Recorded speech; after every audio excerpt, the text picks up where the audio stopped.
आज का जो हमारा टॉपिक है वो है Gestalt laws of perceptual organization. Gestalt के लॉज ये कहते हैं कि हम चीज़ों को बहुत सिंपल फॉर्म में देखते हैं, जो चीज़ें एम्बिगुअस होती हैं उनको भी हम सिंपल बना लेते हैं। ठीक है, हम चीज़ों को एक फॉर्म में देखते हैं, हम उनको पीसेस बनी देखते हैं, हम उनको एज होल देखते हैं। अब ये कौन कौन से लॉज हैं ये सबसे पहले हम देखते हैं। इसमें सबसे पहला लॉ है वो गुड फिगर। यहाँ पे जो मेरे पास है ये गुड फिगर।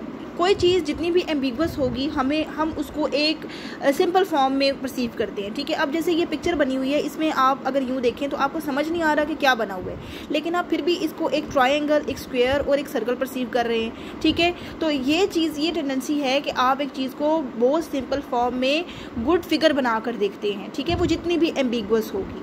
उसके बाद हमारे पास जो लॉ आता है वो है law of symmetry and order. अब जैसे यहाँ आप देख रहे हैं ये ब्रैकेट्स बनी हुई हैं, आप इसको एक ओपनिंग ब्रैकेट, एक क्लोजिंग ब्रैकेट, 3 पेयर्स आप देखेंगे, 1 2 3। आप इसको 1 2 3 4 5 6 करके नहीं देखेंगे। ठीक है, क्योंकि 6 ब्रैकेट्स बनी हुई हैं। आप इसको देखेंगे कि 3 पेयर्स हैं ओपनिंग और क्लोजिंग ब्रैकेट्स के। ठीक है, तो ये इसलिए कि आप चीज़ों को एक सिमेट्री में देखना चाहते हैं, आप उन्हें कंप्लीट करके उनको आप एक सिमेट्री, एक ऑर्डर में देख रहे हैं उनको। ठीक है, आपको पता है कि अगर एक ओपनिंग ब्रैकेट है तो एक क्लोजिंग ब्रैकेट है। ठीक है, तो ये 3 पेयर्स बने हुए हैं। उसके बाद हमारे पास है figure and ground. Figure and ground ये है कि एक चीज़ को आप फिगर बनाते हैं, एक चीज़ को आप ग्राउंड बनाते हैं। फिगर क्या चीज़ होती है? जो बहुत ज़्यादा, जिसकी कोई बाउंड्री होती है, कोई शेप होती है, और ग्राउंड वो होता है जिसकी कोई बाउंड्री या कोई शेप नहीं होती। ठीक है, अब बाज़-औक़ात ये थोड़ा एम्बिगुअस भी हो जाता है, बाज़-औक़ात ये थोड़ा अजीब सा रिलेशनशिप भी हो जाता है। जैसे फॉर एग्जाम्पल, जैसे आप इस फिगर पे फोकस करें तो यहाँ पे आपको ये वेज नज़र आ रहा है। ठीक है, ब्लैक पे फोकस करें तो ये एक आपको वेज नज़र आ रहा है,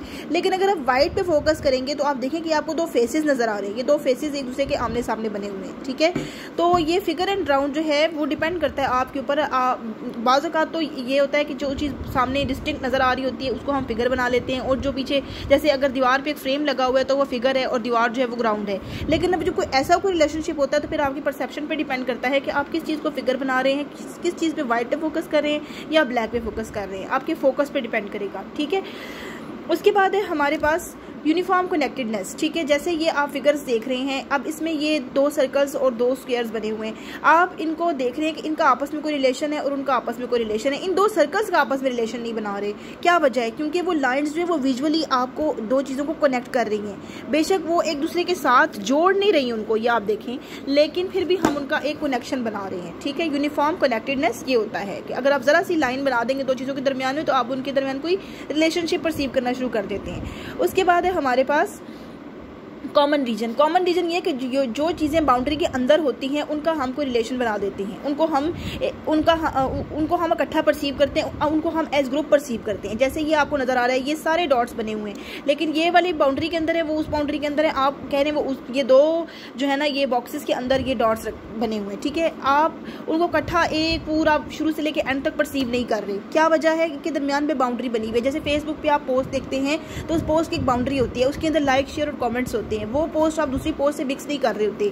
क्या वजह है? कि आप उसकी एक बाउंड्री बना रहे हैं। उसके बाद है हमारे पास प्रॉक्सिमिटी। जो चीज़ें क्लोज होती हैं उनको हम एज ग्रुप परसीव करते हैं। अब ये सारे डॉट्स हैं लेकिन हम इनको इकट्ठा परसीव नहीं कर रहे। क्या वजह है? कि ये अलग हैं, ये एक दूसरे के क्लोज बने हुए हैं, वो एक दूसरे के साथ क्लोज बने हुए हैं, और ये जो हैं ये ग्रुप बना रहे हैं और वो अलग से ग्रुप बना रहे हैं। अगर आप चीज़ों को एक दूसरे के साथ प्लेस कर देंगे तो उनका आप एक ग्रुप बना लेते हैं और उसको आप उसी तरह परसीव करते हैं।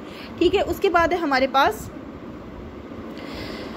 कंटिन्यूएशन। ठीक है, अब ये देखें आपके पास लाइन है। ठीक है, अब ये आप इनको 4 लाइनें भी परसीव कर सकते हैं, लेकिन आप इसको एक लाइन और एक कर्व लाइन के तौर पर परसीव क्यों कर रहे हैं? क्योंकि आप कंटिन्यू कर रहे हैं कि ये लाइन है तो लाइन ही जा रही है, कर्व है ये कर्व ही आगे जा रहा है। ठीक है, तो चीज़ों को आपको कंटिन्यू करने की आदत होती है। ठीक है, उसके बाद हमारे पास कॉमन फेट।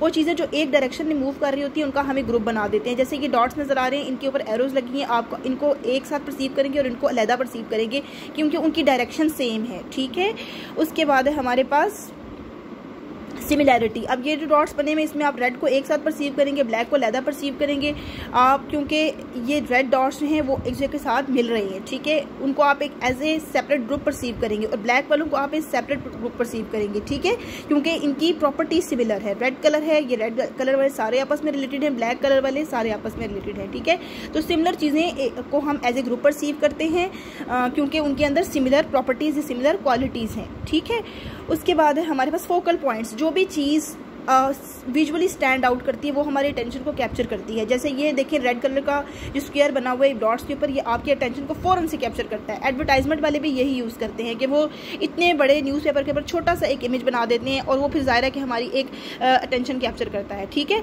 तो